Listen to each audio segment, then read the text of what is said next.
आपका हार्दिक स्वागत करता हूँ द एजुकेशन एडवेंचर में।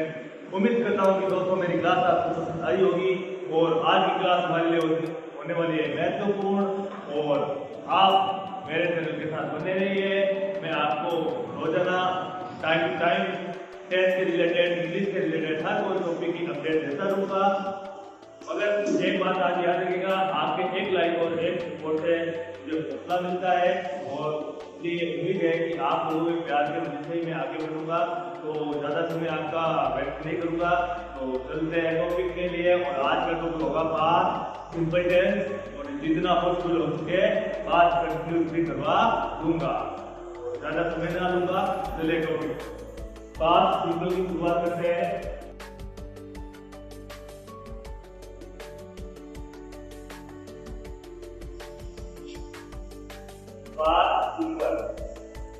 पास्ट सिंपल टेंस का मतलब होता है जो टेंस या जिस समय पास्ट सिंपल टेंस का मतलब दूसरी बात का जो समय बीत गया हो, जो समय भूतकाल में हो, तो पास्ट सिंपल टेंस बोलते हैं, उसको पास्ट टेंस बोलते हैं। पास्ट सिंपल टेंस की पहचान होती है था, है, थी। जिस वाक्य के अंत में या जिस वाक्य के अंत में था, थे, थी देखने को आपको मिल जाए, वो हमेशा आपका पास्ट सिंपल टेंस होता है। पास्ट सिंपल टेंस में हमेशा हम वर्ब की सेकंड फॉर्म का प्रयोग करते हैं, और पास्ट सिंपल टेंस में हेल्पिंग वर्ब का प्रयोग नहीं। तो चलते हैं चित्र पे, फिर बात करते हैं। पास्ट सिंपल टेंस की पहचान था, है, थी। लेकिन चलते आ रहे हैं, जिस पैटर्न से हम फॉर्मूले सॉल्व कर रहे हैं वही का वही पैटर्न यहाँ पे भी बताऊंगा। जब तक अपना अंतिम टेंस ना आ जाए तब तक उसी पैटर्न के अनुसार अपने को फॉर्मूले बनाने हैं, अपने को फॉर्मूले याद करने हैं। कुल मिलाकर अपने पास एक ही पैटर्न है, एक ही पैटर्न से सारे के सारे टेंस के फॉर्मूले बनेंगे। पहले इस बार पैटर्न, फिर बढ़ूंगा। तो देखो पैटर्न क्या होता है। पैटर्न होता है हम मेनू का पैटर्न रखना ये plus helping verb plus head verb plus negative का पैटर्न अपने पास रहेगा subject plus helping verb plus known plus head verb plus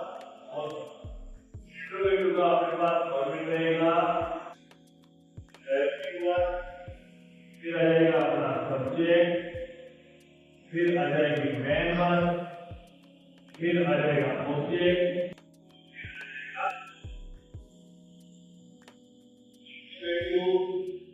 negative, फिर आ जाएगा हेल्पिंग वर्ब, फिर सब्जेक्ट, नेगेटिव है तो नॉट, फिर मेन वर्ब, फिर object.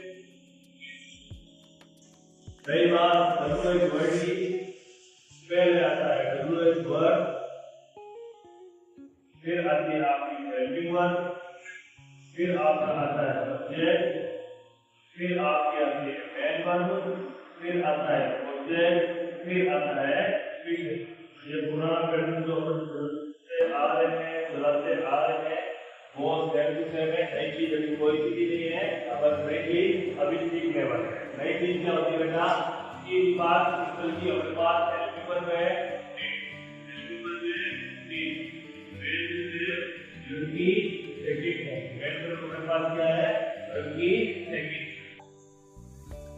Helping verb need main verb है, वर्ब की सेकंड फॉर्म। अब इस पैटर्न को लेके चलेंगे, फिर इस पैटर्न से समझाऊंगा सूत्र कैसे बनते हैं, फिर अगला टेंस लेंगे। यदि आपको इजीली समझ में आता है तो इस टेंस को खत्म करके अगला टेंस लेंगे, वरना आज क्लास इसी टेंस में खत्म करेंगे।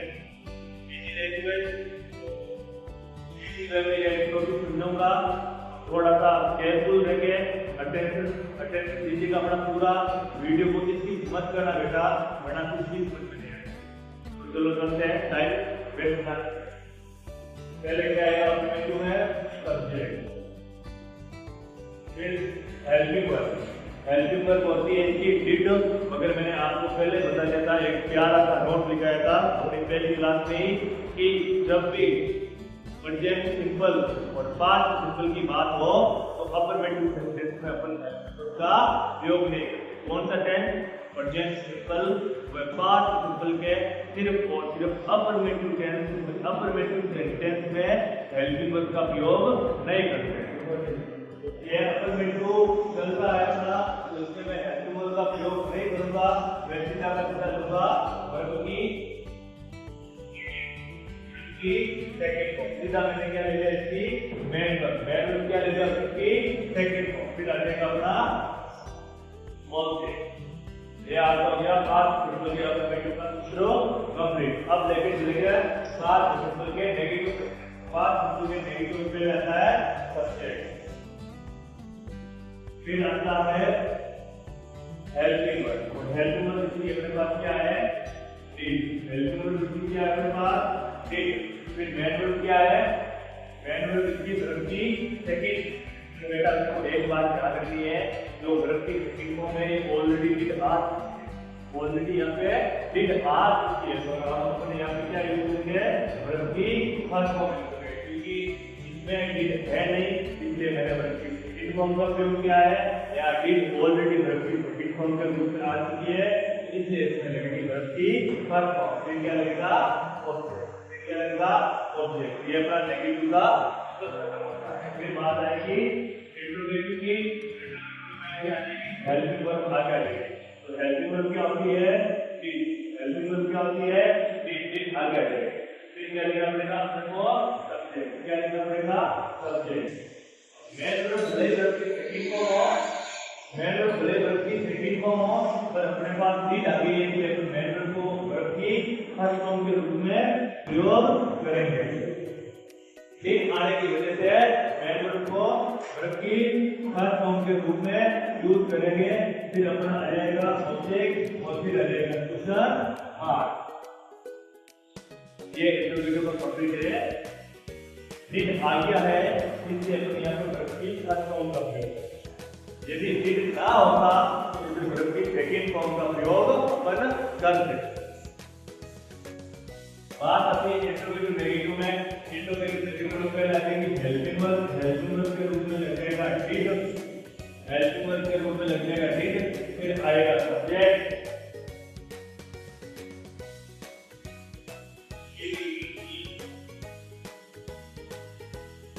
फिर लगेगी मेन वर्ब। मेन वर्ब यानी वर्ब की फर्स्ट फॉर्म, और फिर लगेगा ऑब्जेक्ट, और फिर लगेगा दूसरे पार्ट। वर्ब के रूप में मैंने लगाया डिड। इधर है सब्जेक्ट, सब्जेक्ट का प्रयोग किया है। इधर है नॉट, नॉट का प्रयोग किया। मेन वर्ब, मेन वर्ब यहाँ पर है वर्ब की सेकंड फॉर्म, मगर यहाँ पे डिड पार्ट में आ चुकी है, इसलिए यहाँ पे उसको V1 का यूज करना, यानी कि वर्ब की फर्स्ट फॉर्म का यूज करना और ऑब्जेक्ट का। अब बात करते हैं WH वर्ड। फिर आ जाएगा WH वर्ड, तो मैं लिखूंगा पहले WH वर्ड। फिर हेल्पिंग वर्ब के रूप में आता है डिड। हेल्पिंग वर्ब के रूप में आता है। फिर अपने आती है बेटा सब्जेक्ट, ये लिखा मैंने सब्जेक्ट। फिर मेन वर्ब आएगी, डिड आ गया, इसलिए मेन वर्ब का प्रयोग करूंगा मैं वर्ब की फर्स्ट फॉर्म का। फिर आ जाएगा ऑब्जेक्ट और फिर पीछे लग जाएगा दूसरा पार्ट। देखो WH वर्ड का WH वर्ड हेल्पिंग वर्ब यानी डिड का रूप हो गया, सब्जेक्ट यानी सब्जेक्ट यानी सब्जेक्ट, मेन वर्ब यानी वर्ब की फर्स्ट फॉर्म, वर्ब की सेकंड फॉर्म है। अगर डिड आ गया इसमें वर्ब की फर्स्ट फॉर्म का प्रयोग कर रहा हूं, इधर ऑब्जेक्ट का ऑब्जेक्ट और पीछे पार्ट। चलो चलते हैं, एक छोटी सी बात देखते हैं। जो डिड है ना, डिड ये कुछ ऑलरेडी वर्ब की वर्ब की सेकंड फॉर्म है। वो कैसे है? देखो डिड टू है वर्ब की फर्स्ट फॉर्म, डिड है वर्ब की सेकंड फॉर्म, डन है वर्ब की, ये तीनों फॉर्मों को लेकर चलती है। अब मैंने यहाँ पे वर्ब की सेकंड फॉर्म का प्रयोग किया है, तो वर्ब की सेकंड फॉर्म का प्रयोग क्या है? तो एक बार और प्रयोग हो गया। ये है वर्ब की सेकंड फॉर्म। इसकी फर्स्ट फॉर्म है रन है की वर्ब की थर्ड। तो ये ऑलरेडी वर्ब की सेकंड फॉर्म बन के आया है, तो इसलिए हमको एंड वर्ब के रूप में वर्ब की फर्स्ट फॉर्म का प्रयोग करते हैं। जैसे देखो यहाँ पे वर्ब की फर्स्ट फॉर्म, यहाँ पे वर्ब की फर्स्ट फॉर्म, यहाँ पे वर्ब की फर्स्ट फॉर्म, यहाँ पे वर्ब की फर्स्ट फॉर्म, ठीक है ना।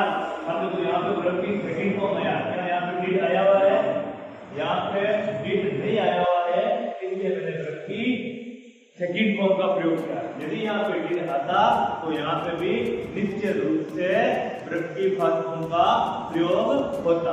यहाँ पे डिड आया हुआ है, इसलिए हमेशा वर्ब की फर्स्ट फॉर्म का प्रयोग होता। यदि आप इस प्रकार से याद करें तो आप याद करो जिस सेंटेंस में डिड आ जाए उसके पीछे हमेशा वर्ब की फर्स्ट फॉर्म लगती है। डिड वर्ब की फर्स्ट फॉर्म। जैसे बोल सकते लिखा है डिड आ गया कि past simple, past simple, past simple, ठीक है ना।